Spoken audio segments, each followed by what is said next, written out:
I'm Chris Whitehurst, and this is the Terms, Tips, and Tricks for Real Estate. Each episode, I tackle a different term or trick to teach and guide you through the journey of real estate.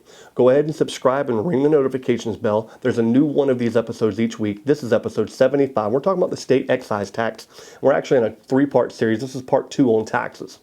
This three-part series is going to talk about the additional fees that are associated when you try to sell your property.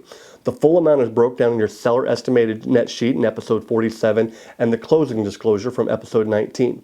It's important to consider these fees because they impact your bottom line. The state excise tax is similar to last week's info on land transfer, but instead of going to the county, this is to be paid directly to the state. The calculation is also different. In North Carolina, we pay $1 for every $500 in sale. A typical $300,000 home would require a $600 payment to the state. If you're unsure of the math or have questions, be sure to ask your real estate pro for more information. If you like these videos, there's more of them along with a ton of other great content at chriswhitehurst.com. You can also check me out on Facebook, YouTube, and other popular social media sites. Be sure to like and subscribe so you stay plugged in and updated on all things real estate. Until next time, I'm Chris Whitehurst. Welcome home.